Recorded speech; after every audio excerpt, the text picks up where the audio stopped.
ಒಂದನ್ನ ಒತ್ತಿ ಅಂದ ಕ್ಷಣ ಮಾತ್ರದಲ್ಲಿ 2 ಲಕ್ಷ ಅಬೇಜ್ ಆಗಿದೆ. ಕ್ಷಣ ಮಾತ್ರದಲ್ಲಿ 2 ಲಕ್ಷ ದೋಚಿದ್ದಾರೆ ಸೈಬರ್ ವಂಚಕರು. 58 ವರ್ಷದ ಮಹಿಳೆಯೊಬ್ಬರಿಗೆ ಖದೀಮರು ವಂಚಿಸಿದ್ದಾರೆ. ರಾಷ್ಟ್ರೀಕೃತ ಬ್ಯಾಂಕ್ ಒಂದರ ಪ್ರತಿನಿಧಿಗಳು ಅಂತ ಕರೆ ಮಾಡ್ತಾರೆ. ನಿಮ್ಮ ಅಕೌಂಟ್ ಇಂದ ಬೇರೆ ಖಾತೆಗೆ 2 ಲಕ್ಷ ವರ್ಗಾವಣೆ ಆಗ್ತಾ ಇದೆ. ನೀವು ವರ್ಗಾವಣೆ ಮಾಡಿಲ್ಲ ಅನ್ನೋದಾದ್ರೆ ಒಂದನ್ನ ಒತ್ತಿ ಅಂತ ಹೇಳಿ ಆ ಖದೀಮರು ಹೇಳ್ತಾರೆ. ಒಂದನ್ನ ಒತ್ತಿದ ತಕ್ಷಣ 2 ಲಕ್ಷ ಖಾತೆಯಿಂದ ಹೋಗ್ಬಿಟ್ಟಿದೆ. ಮತ್ತಷ್ಟು ಡೀಟೇಲ್ಸ್ ಈ ಬಗ್ಗೆ ನಮ್ಮ ಪ್ರತಿನಿಧಿ ಪ್ರಜ್ವಲ್ ನೀಡ್ತಾರೆ. ಪ್ರಜ್ವಲ್, ಸೈಬರ್ ಇಲಾಖೆಯಿಂದ ಇಂತಹ ಸಾಕಷ್ಟು ಪ್ರಕರಣಗಳ ಕುರಿತಂತೆ ಪೊಲೀಸರು ಜಾಗರೂಕತೆಯನ್ನ ಮೂಡಿಸ್ತಾನೆ ಇರ್ತಾರೆ, ಅಲರ್ಟ್ ಆಗಿರಿ ಅಂತ ಹೇಳ್ತಾನೆ ಇರ್ತಾರೆ. ಮೋರವರ್, ಈಗ ಫೋನಲ್ಲೂ ಕೂಡ ನಮಗೆ ಬೇರೆಯವ್ರಿಗೆ ಕನೆಕ್ಟ್ ಮಾಡೋದಕ್ಕಿಂತ ಮುಂಚೆ ಅಲರ್ಟ್ ಆಗಿರಿ ಅನ್ನುವಂಥ ಮೆಸೇಜ್ ಬರುತ್ತೆ. ಹೀಗಿದ್ರೂ ಕೂಡ ಇವ್ರು ಮೋಸ ಹೋಗಿದ್ದು ಹೇಗೆ?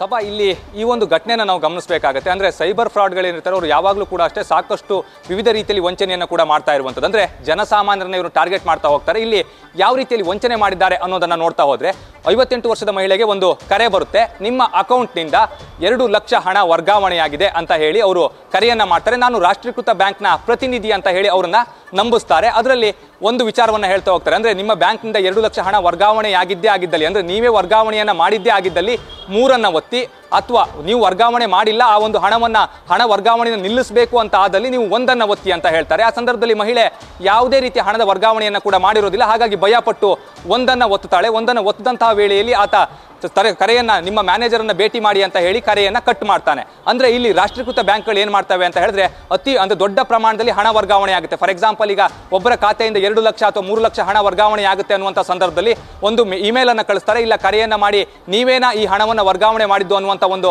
ಕನ್ಫರ್ಮೇಶನ್ ಅನ್ನು ತೆಗೆದುಕೊಳ್ತಾರೆ. ಆ ರೀತಿಯಲ್ಲಿ ಈತ ಅವರಿಗೆ ಕರೆಯನ್ನ ಮಾಡ್ತಾನೆ. 2 ಲಕ್ಷ ಹಣ ವರ್ಗಾವಣೆ ಆಗಿದೆ ಅನ್ನುವಂಥ ವಿಚಾರವನ್ನ ಕೇಳಿದಂತ ತಕ್ಷಣದಲ್ಲೇ ಮಹಿಳೆ ಕೂಡ ಗಾಬರಿ ಆಗ್ತಾಳೆ. ಯಾಕೆ ಅಂತ ಹೇಳಿದ್ರೆ ನಾನು ಯಾವುದೇ ರೀತಿಯ ಹಣದ ವರ್ಗಾವಣೆಯನ್ನ ಮಾಡಿಲ್ಲ ಅಂತ ಆಕೆ ಆತನಿಗೆ ಹೇಳ್ತಾಳೆ. ಆ ಸಂದರ್ಭದಲ್ಲಿ ಒಂದೊಮ್ಮೆ ನೀವು ಮಾಡಿಲ್ಲ ಅಂತ ಹೇಳಿದ್ರೆ 1 ಒತ್ತಿ ಅಂತ ಹೇಳಿದ ತಕ್ಷಣದಲ್ಲಿ ಈಕೆ ಕೂಡ 1 ಒತ್ತಾಳೆ.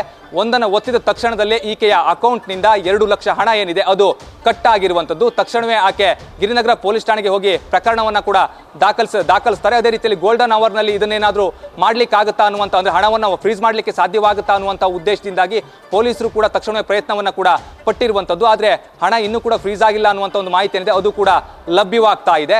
ಅಂದ್ರೆ ಬ್ಯಾಂಕ್ ಮ್ಯಾನೇಜರ್ ಬಳಿಯಲ್ಲಿ ಹೋದಂಥ ಸಂದರ್ಭದಲ್ಲಿ ನಾವು ಯಾವುದೇ ರೀತಿಯ ಕರೆಯನ್ನ ಮಾಡಿಲ್ಲ ಅನ್ನುವುದನ್ನ ಕೂಡ ಆಕೆಗೆ ಅವರು ಸ್ಪಷ್ಟವಾಗಿ ಹೇಳ್ತಾರೆ. ಅನಂತರದಲ್ಲಿ ಇವರು ಪೊಲೀಸ್ ಠಾಣೆಗೆ ಬಂದಿರ್ತಾರೆ. ಅಂದ್ರೆ ಸೈಬರ್ ಫ್ರಾಡ್ ಆದ ತಕ್ಷಣದಲ್ಲಿ ಒಂದು 3 ಗಂಟೆಯ ಒಳಗಾಗಿ ಇವರೇನಾದ್ರೂ ರಾಷ್ಟ್ರೀಯ ಈ ಸೈಬರ್ ತಡೆಯ ಒಂದು ನಂಬರ್ ಏನಿದೆ 1930, ಅದಕ್ಕೇನಾದ್ರೂ ಇವರು ಕರೆಯನ್ನ ಮಾಡಿದ್ದೇ ಆಗಿದ್ದಲ್ಲಿ 3 ಗಂಟೆಯ ಒಳಗೆ ಗೋಲ್ಡನ್ ಅವರ್ ಅಂತ ಹೇಳಿ ಕರೀತಾರೆ. ಆ ಸಂದರ್ಭದಲ್ಲಿ ಹಣವನ್ನ ಫ್ರೀಸ್ ಮಾಡ್ಲಿಕ್ಕೂ ಕೂಡ ಅವಕಾಶ ಇರುತ್ತೆ. ಅದನ್ನ 3 ಗಂಟೆಯಾದ ನಂತರದಲ್ಲಿ ಇವರೇನಾದ್ರೂ ಕರೆಯನ್ನ ಮಾಡಿದ್ರೆ ಅಥವಾ ಕಂಪ್ಲೇಂಟ್ ಅನ್ನ ಕೊಟ್ಟರೆ ಹಣವನ್ನ ಫ್ರೀಸ್ ಮಾಡುವಂಥದ್ದು ಪೊಲೀಸರಿಗೆ ಸಾಕಷ್ಟು ಕಷ್ಟವಾಗುತ್ತೆ ಅಂತಾನೆ ಹೇಳ್ಬೋದು. ಅಂದ್ರೆ ಇಲ್ಲಿ ಸ್ಪಷ್ಟವಾಗಿ ಗೊತ್ತಾಗ್ತಾ ಇದೆ ಮಹಿಳೆಗೆ ಇವರು ಈಸಿಯಾಗಿ ಹಣವನ್ನ ಯಾಮಾರಿಸುವಂತ ಒಂದು ಕೆಲಸವನ್ನ ಕೂಡ ಈಗಾಗಲೇ ಆರೋಪಿ ಮಾಡಿರುವಂಥದ್ದು.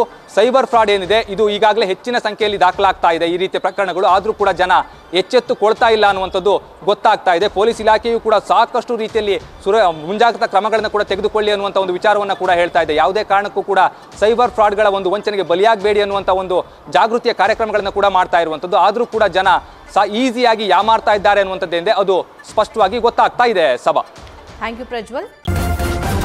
ನ್ಯೂಸ್ ಫಸ್ಟ್, ನಿರ್ಭೀತಿಯಿಂದ ನಿಮ್ಮ ಪರವಾಗಿ.